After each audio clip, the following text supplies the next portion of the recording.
Orchard Road would seem to be a strange starting point when it comes to talking about worthwhile investments. Let's be honest, people come here to spend money, not make it. Singapore's shopping centres have just about everything anyone could want to buy, particularly in the area of branded designer goods, and those include perfumes. The perfume industry is a multi-billion-dollar one, with designers constantly needing to update their portfolio and increase their range to cater to an ever-expanding market. How expanding? According to a new report by the highly regarded Global Industry Analysts Inc., a US-based world leader in business intelligence and strategy support, the global fragrances and perfumes market is expected to exceed $33 billion by the year 2015. Why am I telling you all this? All will be revealed soon. Fashion leads the way when it comes to clothes, and we only have to pick up a glossy magazine to be told what we should be wearing and how we should be wearing it. The perfume industry is similar, with Tom Ford and Christian Dior at the cutting edge right now. Ford's Oud Wood perfume and Dior's Oud Leather and Fahrenheit, despite being quite expensive, move off the shelves faster than they can be made. And yet I can almost guarantee that very few of us know where it comes from or how it's made. Despite the fact that Tom Ford's and Dior's products are hugely popular and state-of-the-art in the world of perfume at this moment in time, it may interest you to know that certain elements of the fragrances themselves are thousands of years old. There's a story here, but in order to tell it, we have to go slightly further afield.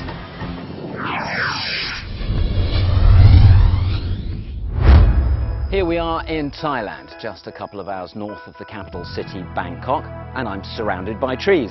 Nothing hugely surprising there, perhaps, except when I tell you that these are very special trees. In fact, they're lucky to even be here at all.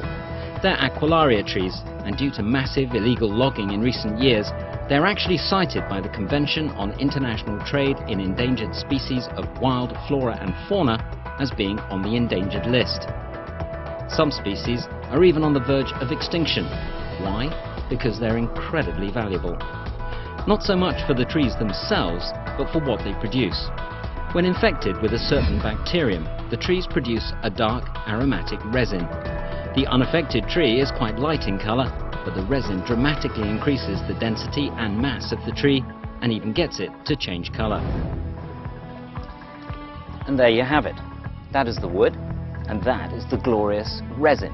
It's Agarwood, or oud to give it its Arabic name. And what happens when this stuff, the wood and the resin, are distilled? That's when truly something remarkable happens. More of that in a moment. The problem now is that while 2 or 3 species of Aquilaria or Agarwood trees used to grow from the states of eastern India, through Bangladesh, down through Myanmar, Thailand, Indochina, and along the Malay Peninsula to Borneo and even Papua New Guinea, they don't anymore. They're endangered. From the outside, it's impossible to tell whether or not the tree has been affected with the bacterium. And in fact, naturally, only about 7 out of every 100 are. Unfortunately, illegal loggers are not the most patient people on Earth, so they simply cut down everything. It's no surprise then that they are endangered, and clearly it's high time that someone does something about it. And that's exactly what Asia Plantation Capital, or APC, is setting out to do. APC is reintroducing the Aquilaria tree in its natural habitat, planting it here, for example, in Thailand, but constantly looking out for other areas in Asia where the conditions are right and the trees will flourish. In some countries, Sri Lanka as a prime example, the species had been wiped out completely. Thanks to APC though, it has now been reintroduced. APC is doing its bit for local communities as well, because this is now an industry that they can get involved in. It provides employment, income, and the satisfaction of cultivating something valuable in a sustainable way. It also provides a major boost for local economies, and APC has a company policy of training local people to carry out all its operations, from manual laborers up to professionally qualified executives. These trees, grown from saplings on a plantation such as this one, means that the wild growth trees don't need to be harvested for their resin, and that means that the species may well be saved from extinction. Of course, there is a big question, bearing in mind that only about 7% of Agarwood trees produce the resin naturally. How can we make sure that we don't have to use more trees than we need? This is where science gets involved, as the trees get inoculated to make sure that they produce the goods. Using only organic compounds, the inoculation simply replicates what happens to 7% of the Agarwood trees in nature. And it's what causes the trees to develop the wonderful resinous heartwood you saw earlier. The pioneering work has been undertaken at Kasetsart University, Thailand's leading agricultural and medical research facility, while in the United States, the University of Minnesota's Plant Science Department is developing a similar program. Thailand is the best place to plant agar trees. The problem is they cannot produce the oil by themselves. We have found the best method to stimulate them to produce the oil, and we found that our oil is like nature. Sometimes even nature needs a helping hand, and this process makes sure that the Agarwood trees are grown, nurtured and cultivated as reliably as any other plantation stock. And that means there is no longer any need to destroy what few forests still exist. That's what happens to the trees when they're growing, but how can we make sure that they grow in the first place? Bearing in mind the fact that human beings have done so much to threaten the Agarwood population worldwide, it seems only right and proper that we should now do something to make amends. And that all starts here at the Thai Orchid Laboratories just outside Bangkok. This state-of-the-art facility is where tissue cultures are grown, taken from the few trees that remain in the wild before being put back into their natural habitat so that they can do what comes naturally. Trees and plants grown from seed are unpredictable, whereas with a tissue culture taken from a piece of the plant itself, you almost invariably know exactly what you're going to get. These are the tissue cultures, this is where they grow, and this is what they turn into.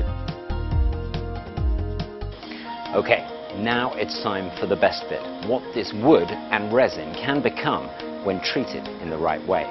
First there's chopping, then grinding, and then soaking. And the final step, distillation. And out of that comes an extraordinary substance called Agarwood, or as it's traditionally known, oud. Some people call it liquid gold and what it comes from as the wood of gods, and it's not surprising. Top quality Agarwood oil, or oud, has been quoted at $50,000 a litre.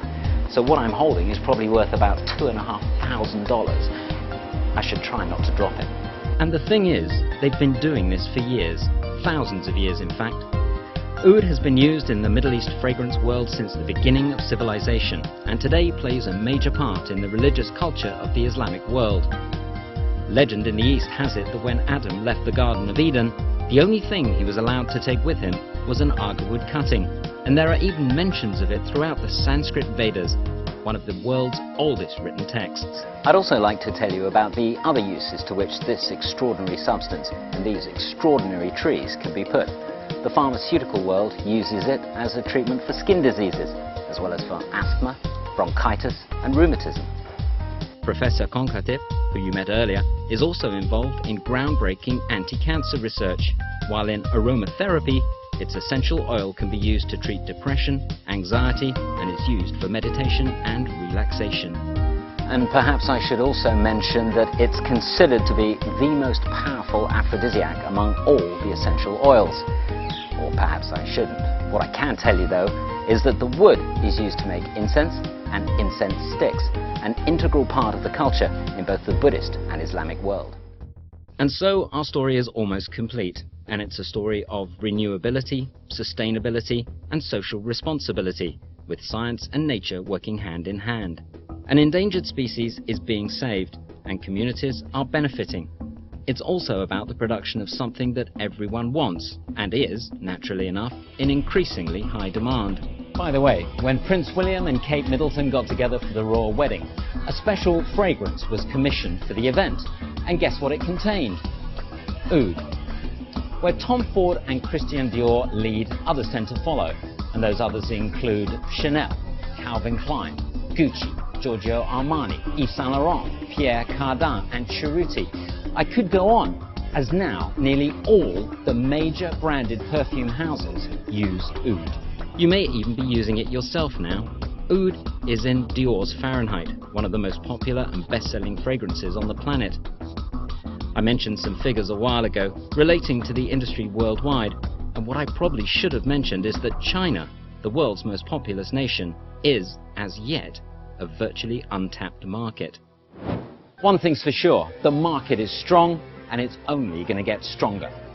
Negotiations are ongoing to blend a special perfume from the oil coming out of the plantations you have just seen, and a major cosmetics firm in Germany has expressed a desire to buy everything that can be produced. It's not difficult to see the trend in terms of demand for the product, with all the major brands fighting hard to secure sustainable, consistent and high-quality supplies. More importantly though, there could be an opportunity here that many of us are looking for at this point in our lives and at this point in history. Something clean, green, renewable and sustainable that can only benefit the environment and the communities who live in it. How many investment options these days can possibly give you all that and leave you smelling irresistible?